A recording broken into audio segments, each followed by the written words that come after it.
Okay, folks, so I'm here talking about Mars going through Sagittarius.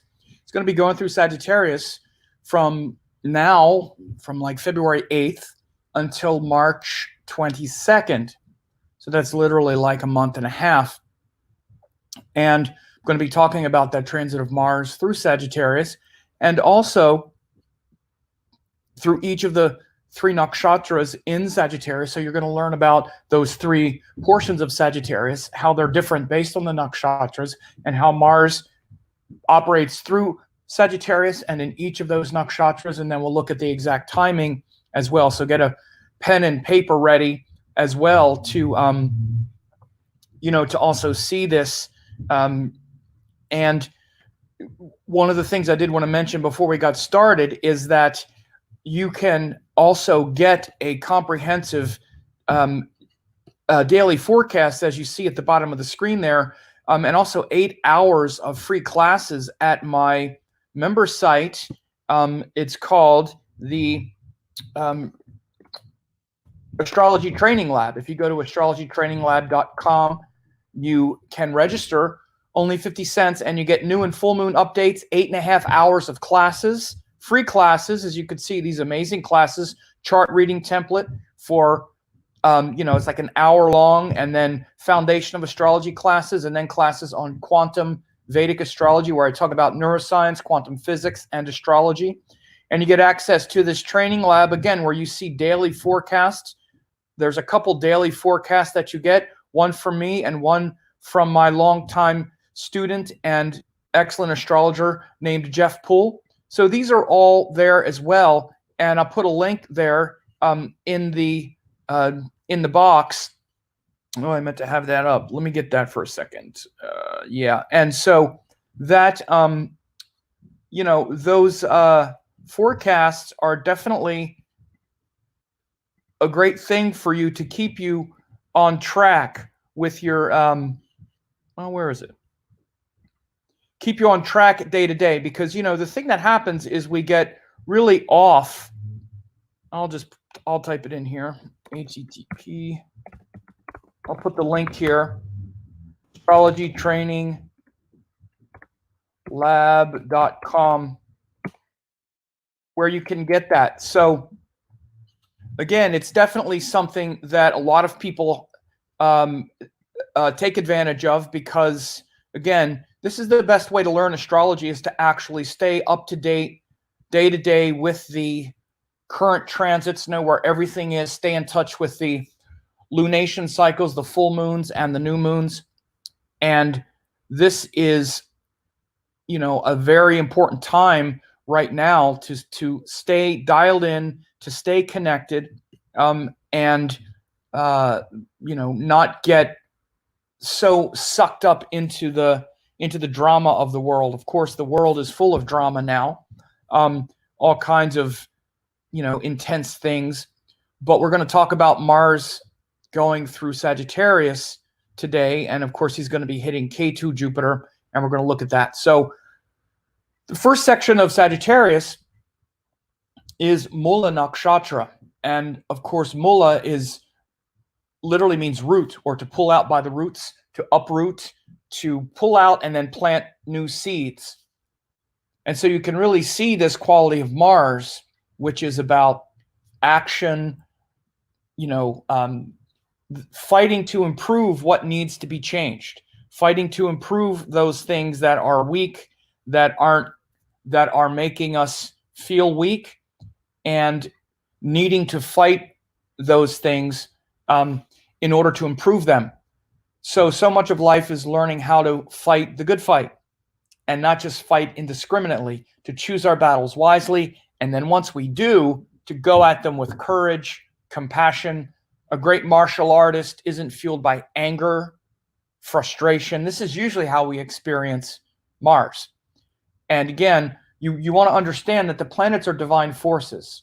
Just because we usually experience Mars as anger and frustration doesn't mean that's the divine potential of Mars. The divine potential of Mars is not just to be angry and frustrated and then break something and lash out. No, that's just how it feels to us. That's the emotion or the feeling of Mars. And so the feeling, or the rajasic nature, because rajas is really related to feeling, is just how it feels, but it's supposed to compel us to take action and to elevate the frustration toward courageous action. So you only feel frustrated in those areas and situations where you're not acting with courage. If you start to act with courage and strength, you'll see that you're not frustrated anymore. Your frustration about that situation goes away. If you're frustrated about it, it's because you're not taking action on it. Or you've taken wrong action and now you've blown things up and made a mess that you have to clean up. And usually you have to clean up the mess with Venus action, with Venus, who comes in and says, I'm sorry, I realize I went too far, blah, blah, blah.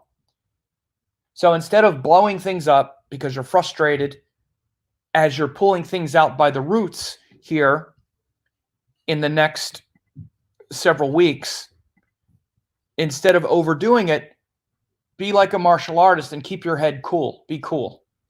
Now, we first have to say that this first section of Sagittarius comes after Scorpio, because the Scorpio Sagittarius is where we're transitioning from the imagined fears and darkness of Scorpio to uprooting and pulling out all of that fear and paranoia of Sagittarius and aligning with higher teachings and principles. So Mars right now, as I record this on February 9th, is still like right in that sort of Gandanta point. He's sort of moving through it. If you go back yesterday, the 8th, the 7th, the 6th, see the last few days, Mars has been through the Gandanta point, through the first couple degrees. So this is why even this last week, this was, the 5th was on Wednesday, and 5th, 6th, 7th, 8th, this is kind of where we are now, is Mars moving through Scorpio, Sagittarius, Gandanta point, Jeshta, Mula, and we're now having to move on from whatever was tweaking us and making us paranoid and worried and fearful. Now we need to go in there and have the courage to pull that stuff out by the roots and plant seeds of wisdom and truth, inspiration, qualities of Sagittarius. So again, one of the things, you can even use the analogy of like a farmer. The first thing that, if you're farming, and I don't mean big agro-business now with machines, I mean a farmer who used to actually plant, is you go in there and you break up the soil so that you can plant something else. But that breaking up the soil is very Mars. You have to destroy something in order to grow something. So you have to look at your life right now and realize that whatever it is that you want to grow in your life, whatever it is that is not fully developed or blossoming or blooming or growing, the reason you're not doing it is because there's something else clogging up the energy, because you've decided to grow or plant something else. You've been planting seeds. There's always seeds being planted, but it's different ones. So if you want a different tree to grow, or a different plant, or a different flower than the ones you have, you need to pull that thing out and plant something new. And that destroying that destruction of your ignorance and of the darkness that's holding you back from whatever it is you say you really want. And yeah, I know everybody always wants everything. I listen to the words people say. They all say the same thing, and they're not doing anything about it. So you don't really want those things. You want exactly what you have right now. In your mind, you might have a bunch of ideas that you want something else, but you don't want it bad enough. Let's put it that way. If you really wanted it, you would pull out the thing that's preventing you from having it, and then plant those seeds. In this first section of Sagittarius, you plant the seeds. The next section, you water those seeds and nurture them, and then it starts to grow into a tree or into fruition. But the first act of creation is destruction. You don't create anything until you destroy something else, because you only have so much time, so much energy, so much free will, so much will, self-will. You wake up each day, half of your life is just maintaining what you already have. let alone making room for something new. Half of it is maintaining whatever it is you've already done. So if you want to stop maintaining all this stuff that you've already done that you don't even want, you need to start destroying some of it to make room for something that you do want. Right? And so this is the power of Mars. Nothing great ever happens without these tamasic energies of Mars and Saturn, because they destroy things and concentrate and really use our Mars and Saturn are the planets that make us willing to suffer and to work hard and suffer and be determined, and not just, well, I don't know, somehow things are just happening, I don't know, and sit there like a victim. No, Mars is like, if you're sitting there like a victim about certain things, that's what creates frustration and keeps you stuck where you are. So again, this is the recognition. Mars moving out of Scorpio, where he's been powerful for the last month and a half or so. Mars going through Scorpio the last month and a half has been showing you this and been revealing this and been showing the time to transform those fears and insecurities into a lot of emotional strength and power, and the willingness to look at that stuff and go, yeah, this is where I've been feeling weak and powerless, and I have the emotional resolve to do something about it, the emotional courage to do something about it. That's Mars going through Scorpio. Now it's time to take that emotional courage and say, okay, now this is the thing I need to be courageous about. It's one thing that have it be just a bunch of emotions, but now I'm going to take some action and change those things, start pulling out by the roots these things that aren't working, right? And then we plant those new seeds in Purvashada, the next nakshatra. Then they blossom into something more powerful and more structured in Uttarashada. But you also have to understand, again, and I make sure that people know this and understand this, that you can't get too far away from the zodiac implications as well. This is, again, all the Vedic astrology texts say Ashwini and Aries are the beginning of the zodiac right here. So once you set that up, then you have these 12 signs and these 27 nakshatras interlaced with each other, right? You don't have to keep saying it. You don't have to say, well, and the first nakshatra here is Mula, because remember when we said Ashwini and Aries? Remember that? No, the rishis don't give those kinds of instructions. They give you instruction once, and it aligns everything. So you have to understand that this sidereal holistic zodiac is set up this way. So every time, every water-fire junction is a Gandanta point. So again, this is that point. And again, if you're not using the sidereal zodiac and you're not doing what's in the Vedic astrology texts, then these signs don't line up. This Mula doesn't line up at the very beginning of Sagittarius, and Purvashada in the next section, and Uttarashada. So again, this is why, of course, Vedic astrology uses the sidereal integrity as it's described in all the Vedic astrology texts, very clear. So we have this Mula at the end of, or at the beginning of Sagittarius, and as you'll see, Mars will be in Mula, and it's pulling out by the roots. It's uprooting a lot of the difficulty and stress right now. And you see, as we go through, you see Ketu is collapsing. Ketu is moving into Mula. Ketu moves, Ketu has been in Mula as well, but they're going to get very close to each other. You see right here, the 20th, as we get February 18th, 19th, 20th, we're going to get this very close conjunction of Mars and Ketu. They're going to actually pass each other here on like the 26th.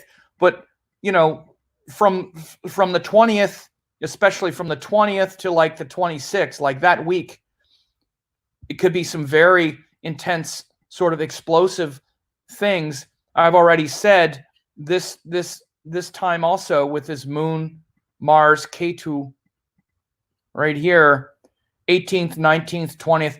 Watch for some pretty intense and, possibly explosive things happening with Moon, Ketu, Mars in Mula.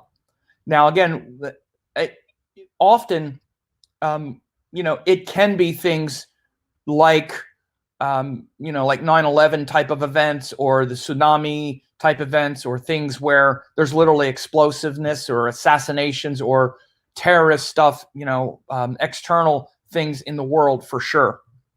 But, it's also, there's a lot of potential for good, particularly with the dignity, with Jupiter in its own sign, with Saturn in its own sign, and Venus exalted. There's a lot of grace flowing right now. So it might not be that kind of mass event, but you're going to see some things ripped out, pulled out by the roots, and exposed. Mula is very much about revealing secrets and painful disclosures and other kinds of things that tend to be explosive, even if they're not literally explosive to the world, to your life, to consciousness, or to culture, or whatever. Besides the politics or the those kinds of things, or the social implications, there's also, again, this is extremely rich spiritually, because this is, again, Ketu is literally that sort of Kundalini force, and so is Mars. They're both deeply related to the fire and the Tejas, the Kundalini energy that is active, very active right now, since Ketu and Rahu have been in this Ardra Mula axis now for the last several months. This is right near the plane of the galaxy, right near the galactic plane, which is like the celestial, intergalactic sort of cosmic chakra Kundalini. Again, the plane of the galaxy is where we have all of this explosive cosmic potentiality. And it's not just in the Vedic teachings where you had this plane of the galaxy, this galactic plane, as being the source of life and energy and explosive potential and transformational potential energy. It's also very, very ripe in the Mayan culture, where this is called the Dark Rift, and their entire creation myth revolves around the plane of the galaxy and the what's called the jaguar paddler. To them, the cosmos and the planets moving through the sky are like a jaguar in a canoe, and he's paddling around the sky. And at this point on the Dark Rift, he disappears. He drowns. He falls off the cliff, like going over a waterfall. And then he emerges on the other side of the Dark Rift. This is called the Dark Rift, the plane of the galaxy, because you have, literally, it's a plane of the galaxy. And based on the way we're oriented toward the plane of the galaxy, when Mars is over on this side, the plane of the galaxy runs about 6 degrees of Sagittarius. So on this part of the like when Mars is here, he's on one side of the plane of the galaxy, say about 5 degrees. But then once he goes over to about here, 7 or 8 degrees, now he's crossed over the plane of the galaxy. This is literally the galactic plane. It's about 640. It's like literally 0 Ardra, and the middle of Mula is where the plane of the galaxy runs. So literally Mars, anything that passes through this about 630, 640 of sidereal Gemini and Sagittarius are literally crossing the plane of the galaxy. So this is a very explosive section of the sky. In India, this is literally where you have the bulge of stars at the center of our galaxy as well.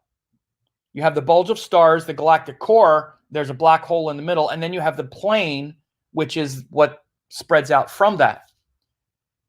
And literally this section of Mula and Ardra, this is where all of that destructive energy would literally destroy our solar system if it weren't for the heliosphere, if it weren't for the sun. The sun's influence isn't just a ball of light in the sky. It has a heliosphere which extends out over the entire solar system, protecting us from all of the radiation from this section of the sky. So again, this is how we understand that all of this mythology in India, all this cosmology of Shiva and Kali and all of this kind of stuff, it's not just poetry. All of it is cosmology. It's all related to the cosmos. And again, this is another reason why India always used the sidereal sky, because everything comes from the sky. And again, this isn't my belief. First of all, it's in all the texts, but even a little more imagination can show you that. Ardra is 640 of Gemini, sidereal Gemini, to 20 degrees. That's where it is. That's where Shiva, Rudra energy is. And it's in that Rashi. Mula, which is basically related to Kali, is opposite that.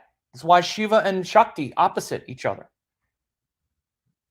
And they run right along here. Sagittarius, Gemini, this axis is forever fixed in that nature.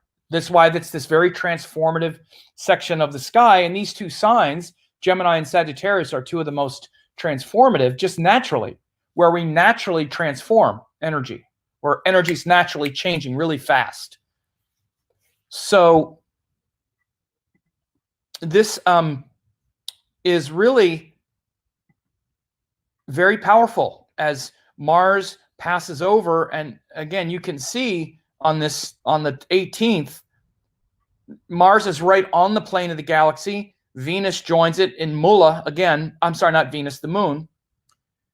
So again, and you often see effects right before. So often, especially because the moon is also coming out of debilitation and then going into this plane of the galaxy where Mars is there, Ketu is there. Boom, boom, boom. It's too much concentrated, transformative, explosive potential to not have some real intense stuff happen. So instead, so again, instead of just getting triggered maybe with what could happen in the world, for you, your spiritual practices, your transformational soul's energy, with that Kundalini transformation that's possible and really necessary, this is a great transit to really shift consciousness. And it's going to shift some things. It's just a matter of whether you are able to manage the shift or get triggered and whacked out and, freaked out by it. Everybody's like, oh yeah, Kali, Shiva, I love that stuff. Really? You would love to see Kali standing there with a garland of skulls and hatchets and blood, and you'd love to see that? No, you wouldn't. Anything that shows up in your life like that, ready to cut you out of your comfort zone, you're terrified of. You're like, oh no, don't make it stop. Oh God, make it stop. Don't make anything change. We got to be real with ourselves, man. We're usually terrified of change. We say we want to bring it on, but God, we hear one thing in the news and we're just terrified to death. Oh my God, there's a new virus. Oh my God, a new disease. Oh my God, we're all going to die. Oh, people just ready to freak out constantly. And again, I get it. This is the way we are. But again, we're all so emotional and so triggered. And so this kind of thing, we need to, everybody, there's a saying, everybody wants to go to heaven and nobody wants to die. So look for some things to get pretty intense. And, we might see some, perhaps some worsening of the news about maybe the virus or some other kind of things that are going on. Again, I already said that I think it's going to get contained. It's not going to lead to the mass deaths. It's definitely leading to a lot of paranoia right now. I think that could get under. My feeling is, and I'm showing you why, is that, we could see some pretty intense things happen. But eventually, again, because we have this exalted Venus, Jupiter is here, Saturn is here, we're already seeing a lot of the benefit of this. There's a lot of sort of assistance already there. Let me bring up the chart. We're already seeing a lot of assistance in the form of, like nurses and doctors and care, which is the Venus. We're seeing a lot of awareness and hope, and people are really, inspired to get it fixed, which is Jupiter. And we've seen this lockdown, quarantine kind of thing, which is Saturn. So we're already seeing the benefits of how the world is rallying around trying to contain this thing, right? But, we could see some something like that, you know, it might accelerate for a while. But again, also, when we get around this time, there could be some worldly things that are pretty explosive. One of the things too is this is right in the political season, and we're already seeing some real political shakeups, especially in the Democratic side. And people should understand, especially the Bernie Sanders candidacy in the Democratic, politics in the U.S. is kind of a tantamount to this. This is why everybody is freaking out right now. They're like, oh my God, what if this populist comes? Because they're coming for us. And you might see some explosiveness. I will just say this now. I hope whatever happens, I hope everybody stays safe. I'm just going to leave it at that, because these are dangerous, dangerous transits. And a lot of dark energy and power. And I hope everybody is safe. But the explosive candidacy of a Bernie Sanders and the transformation that it represents, you could see something like this, especially with Jupiter right there saying, yeah, let's blow this effort up. Let's blow this thing up and align with real teachings. Pull this crap out by the roots. All this corruption, this darkness, this blah, blah, blah. No. Yep. You could see that particularly with Saturn, Capricorn, Venus exalted. This is the kind of transformation and explosive transformation and potentiality that's there socially, politically, with these dignified planets. So then we see where Mars, after uprooting and planting new seeds, you see Mars on the 27th of February goes into Purva Ashada. Purva Ashada is about planting those, is about nurturing and watering those seeds. Watering those seeds of that you just planted.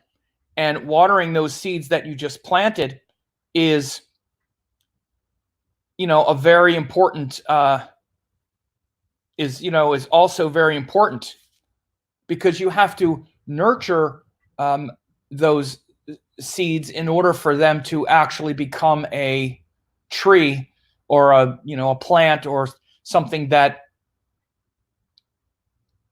really benefits you in your life. So Purva Ashada Nakshatra shows that nurturing of whatever you just first blew up and then planted.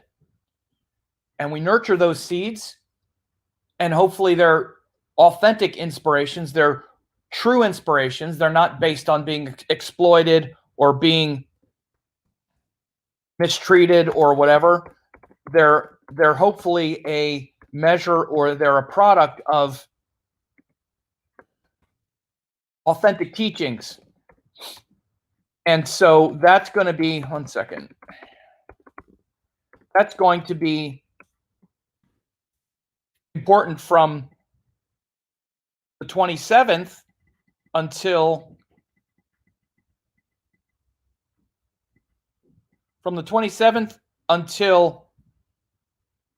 March 17th. So from February 27th until March 17th, that's really a time to nurture those seeds. And again, this is Mars doing that. So Mars is going to pursue these things with passion and enthusiasm. Again, notice how, if you want to even look at politics, like the Democratic politics for sure, Republicans too, but the Republican politics now is just dominated by Trump yelling. But certainly in the Democrats now, you're seeing they're going after each other. They're fighting. They're destroying each other. They're like, we all can't win. We got to pull out some roots. We got to pull out some philosophies that are crap. Particularly, you see Bernie Sanders. There was a debate the other night. Bernie Sanders really fighting and saying, no, Mayor Pete, I ain't got 40 billionaires. Pete and Joe Biden, I'm watching the politics. They're fighting with each other now. They're like, no, they're like getting collie with each other. So we can see this around us. We can see this all around ourselves in the next month or so. People coming out trying to get these teachings straight, getting teaching straight, getting philosophy straight. And so, all of this, all of these things are being shown now with first Mula, and then nurturing those teachings and not destroying your issues in the, as a result. Because what can happen, again, if we're just frustrated, like, for example, I just saw today, I saw on the news that what's happening now is Joe Biden looks like, if you're watching politics, if you're not, forgive me, but if you're watching the politics, Biden now looks like he's frustrated and angry because he didn't have a good showing in Iowa. So now he's coming out attacking Mayor Pete, and it just kind of looks bad. Biden was a former vice president. He tried to be above the whole thing, but it didn't work. He tried to be above the whole thing. It didn't work. Now he's got to get down in the gutter and start attacking like he now is. When you're attacking because you're losing, it doesn't look good. So it's not a good look now because he's attacking Pete because he's younger and just a mayor. And of course, it looks like frustration. It doesn't look, and I don't think it helps him. I think it makes him look weak. And again, these are the kinds of things we have to see. And we're, definitely noticing it, especially in the realm of the politics right now, the Democratic politics, because that's starting to really heat up now. So I just want to say that I just put a link also in the chat that, again, if you do want to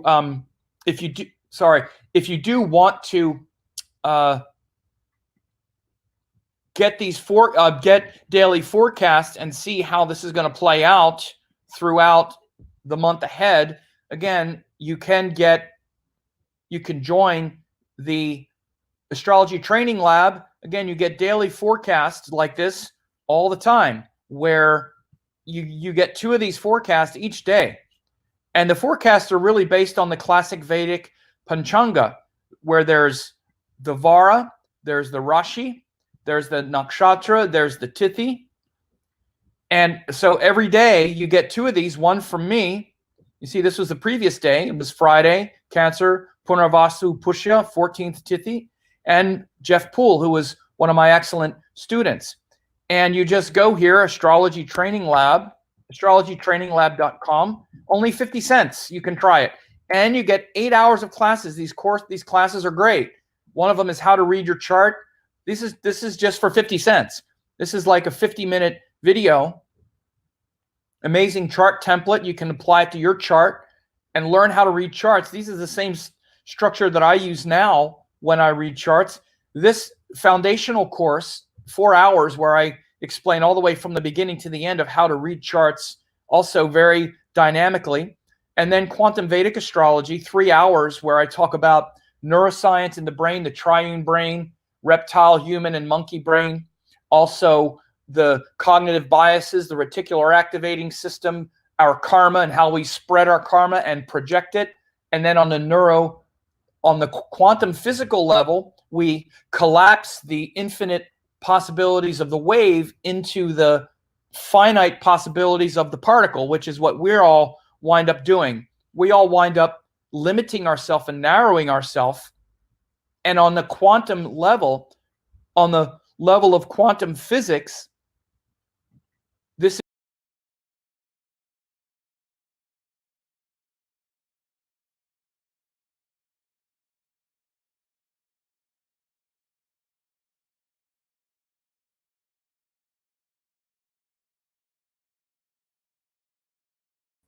oops, sorry. On the quantum physical level, this is shown. So this is something that is really powerful for everyone to check out. Now, as we continue, you'll see that Mars moves through Uttarashada Nakshatra. Oops, sorry. Mars moves through Uttarashada starting on March 17th. He goes through March 17th to Now, Uttarashada is the last section, which has to do with, which actually means later victory. And the later victory is after we plant the seeds, nurture the seeds, then we have to work hard, focus, and commit to bringing those seeds about. We really need to focus and concentrate, not just water them once in a while and care for them, but now we need to take those things that we've grown and really concentrate and act upon them and take them into the next sign of Capricorn. So at this point, this last section from March 17th until like the 22nd, Mars is finishing the transit through Sagittarius, going into Capricorn, and then it will build this powerful structure in our life that we can then take forward. And of course, Mars is exalted there. So Mars is moving from this place in Sagittarius where we're really defending the truth, where we're really defending higher teaching and wisdom, and moving into the realm of commitment, hard work, greater discipline. So bringing this action out of this realm of kind of explosive sort of crusading energy, which Mars and Sagittarius can have this sort of crusading potential where we are, again, like have to be careful not to destroy things because they don't comport to our philosophies. And instead, we need to then be more practical, more sensible, more rational, more, calm and cool-headed. So one of the things we have to be careful of in the entire transit of Mars through Sagittarius is this tendency to be very explosive to the point of, again, really destroying our platforms, our beliefs, the structure and situations around us that we would like to be, supportive of. And Mars and Sagittarius can have this sort of crusading energy. So literally, you have to be careful of not being even sort of violent and not just argumentative, but again, even violent and destructive, justified by, well, I was right, so they had it coming. Sagittarius can have this real blind spot of righteousness, especially with Mars and Ketu both there. They're both very destructive forces. They can be quite destructive. And Sagittarius is about righteousness. Look at the things people do in the name of religion. You hear me use this example all the time about, the example that I use with Sagittarius is, it's not just gurus and good beliefs. It's also terrible beliefs. You might believe in an Indian guru and this beautiful, uplifting thing that gives you hope. That gives you hope. That gives you inspiration. That gives you purpose. But people who are jihadists and terrorists, and that's the philosophy that gives them hope. White supremacists, people that, say, well, we got to kill the infidels if we're going to purify, that's what gives them hope. It can be just as corrupt as anything else. It's not good necessarily. You can never judge things like, well, this is a good sign and a good planet. This is a bad sign and a bad planet. That doesn't exist. It's all good and it's all bad. It's a whole range. So this is why with astrology, you have to understand that, the intention behind the energy. So the thing we got to watch with Mars going through Sagittarius is this getting fired up to the point of like saying, to hell with it, man. We need to destroy and kill all this stuff. Not necessarily kill people, but it doesn't matter if we come out and just torch people because they had it coming. They've been doing this, so we need to just blow up and destroy whatever was there before. You can ruin yourself pretty easily like that if you're not careful. So that's also something that we need to be aware of. So if people have questions, they could ask me a couple questions, especially about what I talked about. If you're thinking of asking a question about your chart, don't bother. I'm not going to answer it. But if it's about, especially what I'm talking about here,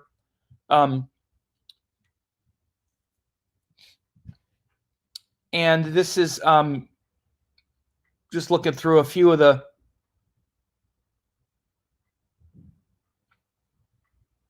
comments here. I'll wait for people to maybe ask some questions and see if I want to answer them.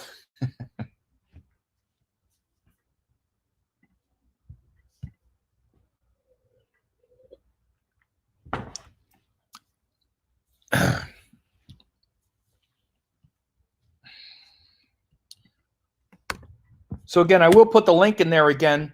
Someone did ask me privately about the member site. It is definitely a it's definitely something that people really benefit from for years, because again, daily forecasts, it's one of the best ways to actually learn about astrology is to track it every day. Again, like I'm showing you Mars moving through this, should track it every day. What I do with the daily forecast, as you see, is I track every day where the moon is gone. This is classic Indian astrology, what's called the Panchanga. And in classical Indian astrology, they track the Panchanga. Panchanga is the five-fold division of time. I modify it a little bit. I don't track the Karana or the Nitya Yoga, but I track the Nakshatra. I track the Vara, which is the day. I track the Tithi, which is the lunar phase. And then I track the Rashi. And I also track any aspects or conjunctions and things like that. And this gives a great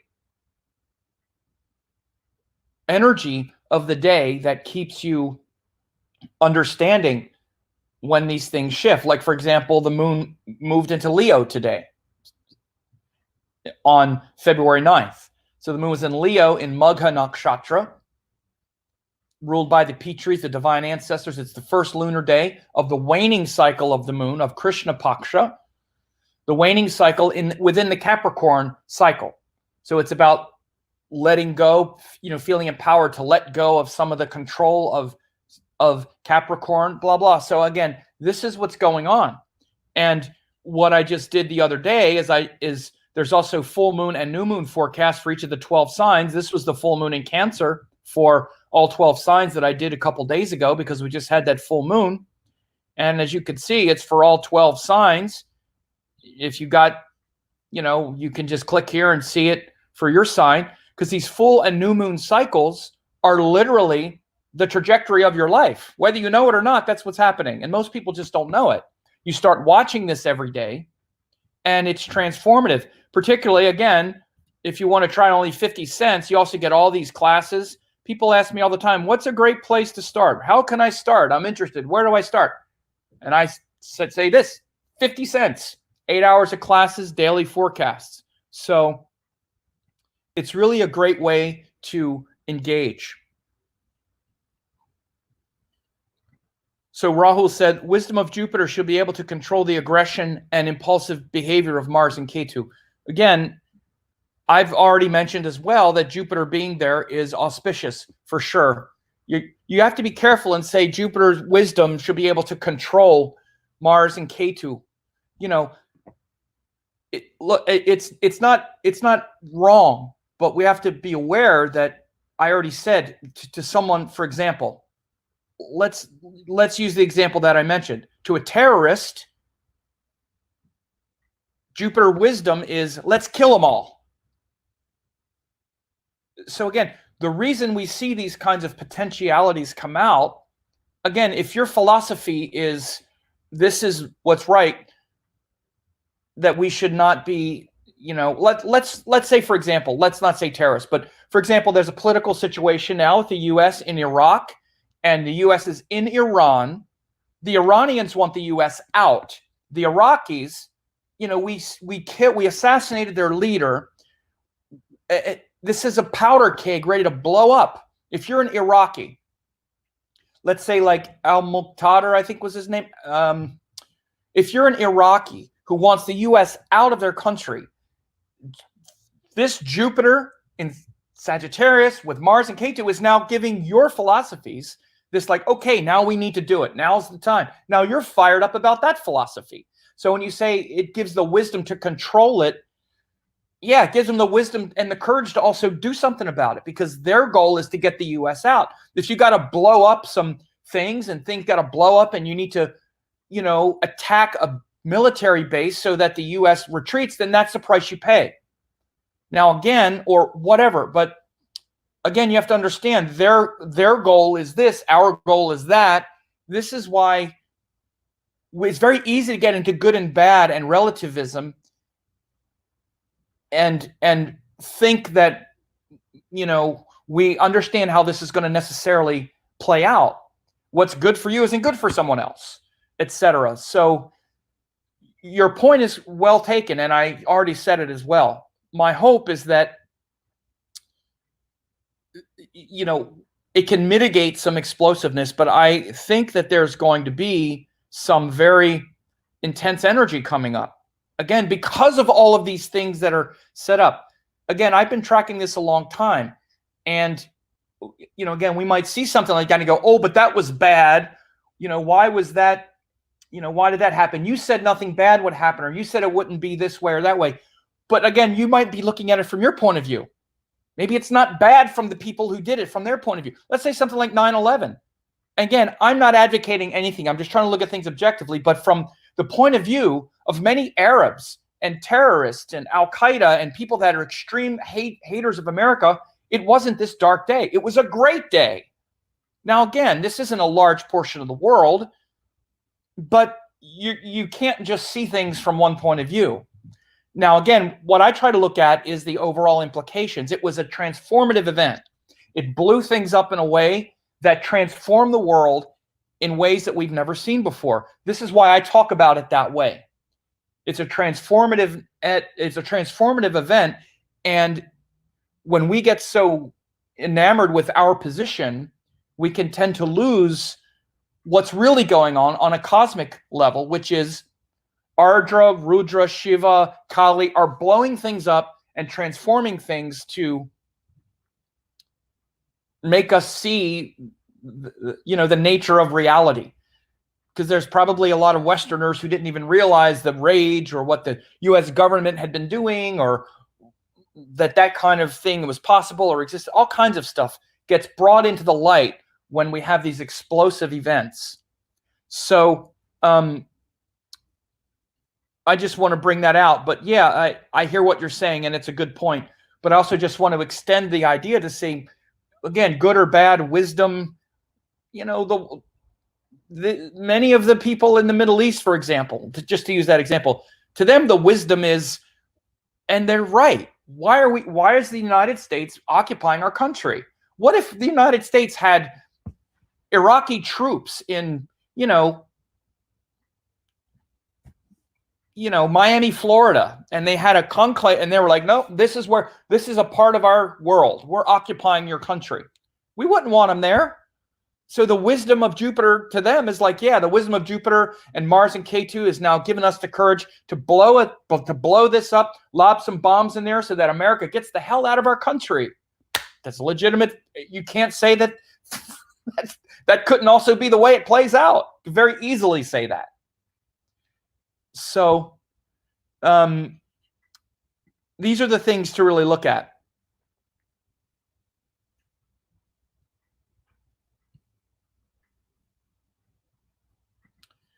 Mars and Mula is aggressive energy always, or because it's being with Ketu? Mars is aggressive always. Mars is aggression. You have aggression. It comes from Mars. No matter where it is. Mars is aggression. So when you start to compound it, now you're bringing the aggression into a place that's about destruction and literally destroying, transforming, planting new seeds, blowing things up so that we start over. So you're taking Mars, which is aggression, and you're putting it into that place. Sometimes Mars, for example, Mars goes into Taurus. Taurus is probably the most peaceful sign. Mars is still aggressive. It doesn't stop being aggressive, but now it's in a very peaceful sign. And instead of blowing things up, for example, Mars in Taurus likes to take things for example, like knives and fire and cutting things up. He likes to cut things up and then, cook them, like make a meal so that everybody can enjoy it. So Mars and Taurus takes the same aggression of cutting and fire and burning and makes a meal out of it. Mars and Sagittarius and Mula takes the same energy and says, all right, now that I'm here and we need to blow this crap up and do something new, I'm here. I'm ready. Let's blow it up. I got the courage to do it. So Venus exaltation giving Mars a boost in creativity. I've been working twice as hard. Okay, but you want to be careful saying this is just the overall energy, but Venus isn't giving Mars a boost. They're separate things. They're not aspecting each other or anything. It's not like, in fact, Mars just moved into a one-way aspect with Venus, but we tend to like make them out like they're little, if they're aspected, it might be one thing, but Mars is separate from Venus. They're different energies. So in overall, it's good that you've had this happen, but this is why they're separate things. Venus exaltation, again, giving Mars a boost in creativity. Not so sure. I would look at it that way. And then you said, I've been working twice as hard the past week. Okay. So it sounds like you've been working hard. And Venus is creativity that is just working hard, maybe. Maybe that's what you mean. But they're really separate energies. And unless they're aspecting, they're not really doing anything with each other. It's not just a general thing.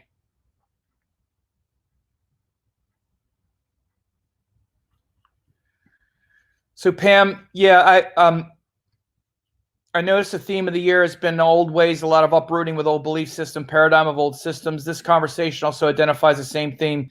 Sam, is this typical of how much turning over we're doing with shifts this year? Yeah, sure.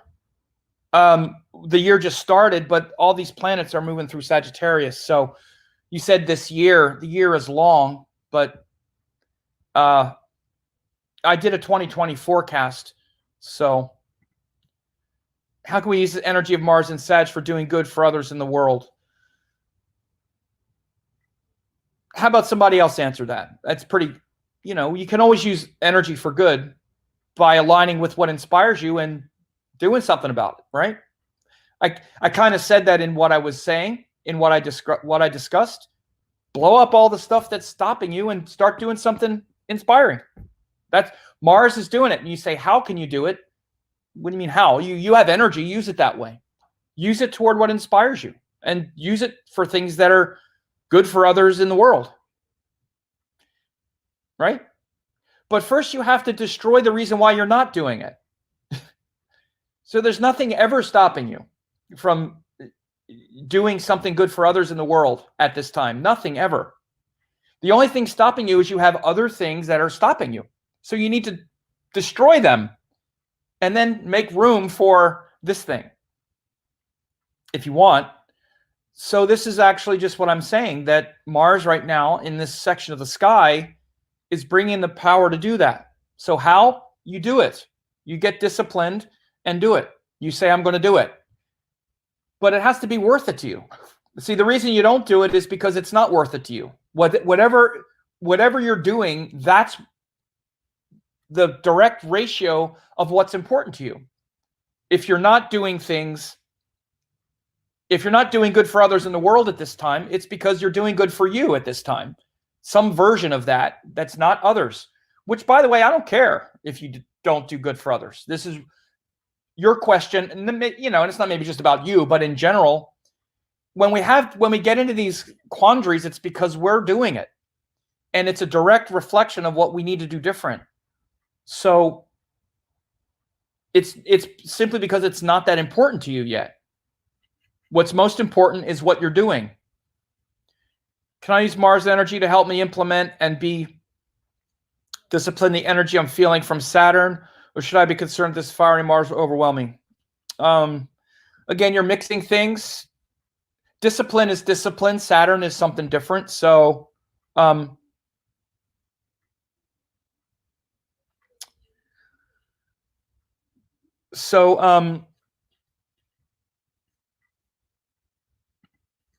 A strong Jupiter may discourage violent response. Instead, spiritual discourse may follow at the global level. Yeah, and so I talk about that, and yes, that's a very good point. Right, and so on a personal level, now you're talking more about, and yes, on a more spiritual level, perhaps as well. But again, so like I said, you're essentially right in what you're saying, but we also shouldn't be surprised. And again, I also just want to come back to something when we use these kind of words, and I know we're used to thinking of things like this, but even a spiritual discourse, do you know how spiritual it is for people to, again, act in a certain way, again, in violent ways and stuff? I just don't want people to bypass the idea like, oh, but Jupiter, it's Sagittarius, it's good, it's going to elevate people toward the good. Osama bin Laden was one of the most spiritual people, again, spiritual within his own self. Hitler saw himself to be very spiritual. He was restoring the Aryan race. It was a very spiritual thing to him. Again, I'm not saying it's good spiritual, it's corrupt. So spiritual and these ideas that they're always elevated. You want to see these things in a more nuanced way. If you don't, you're not going to understand what makes like terrorists and people do what they do. They don't do it because they think, oh, I'm a bad terrorist. No, I'm so spiritual that I'm willing to strap a bomb onto myself and blow myself up.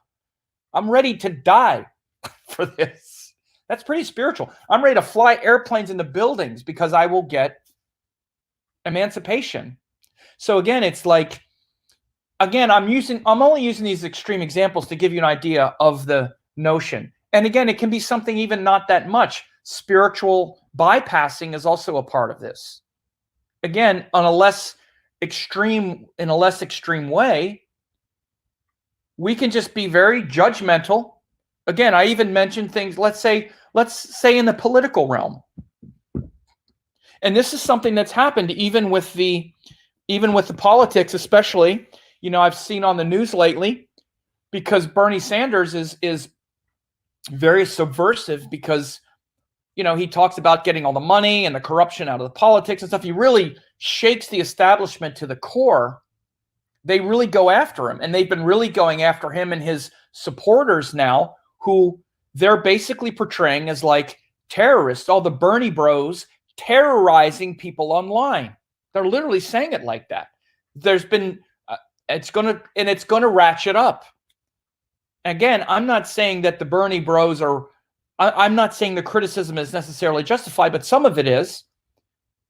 You really, and again, what I'm talking about here, though, is this idea that, listen, we're right, and you deserve the wrath. You deserve us to tell you how you're no good, how you've screwed everything up, and you're going to get taken down, and coming at people this way.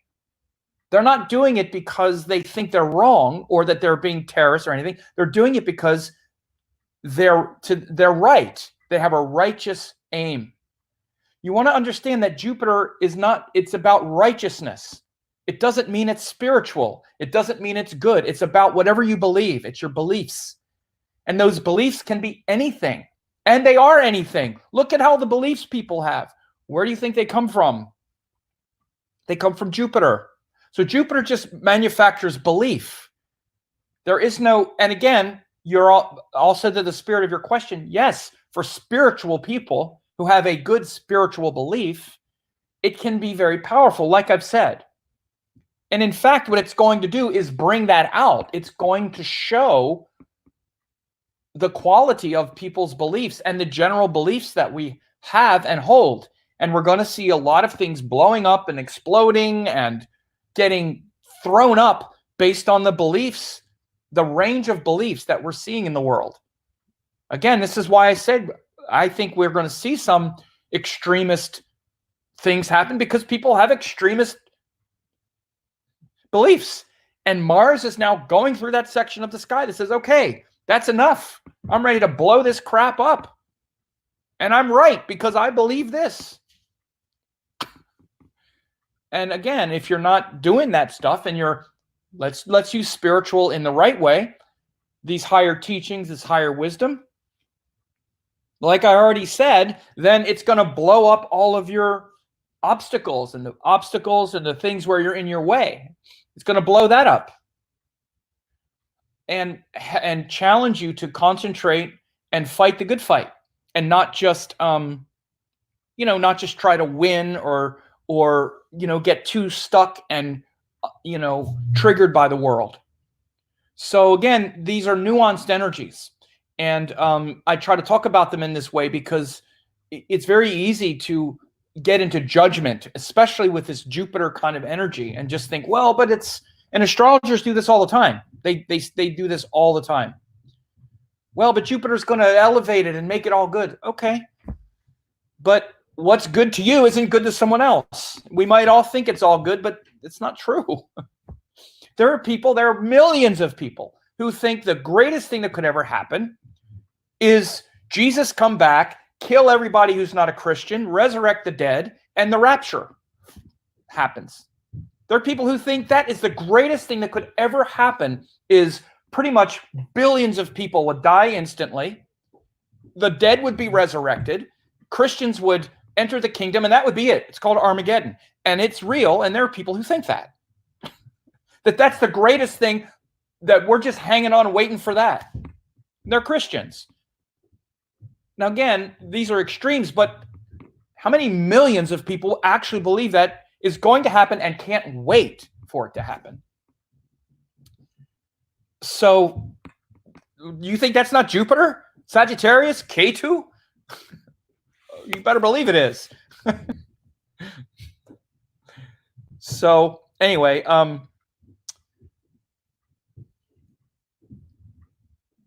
by the way, what's really scary is our Secretary of State, Mike Pompeo, is waiting for the rapture, and people think Donald Trump is the savior. There's some scary stuff. We talk about radical religious theocracies in this world. Right now, the United States is right up there with them.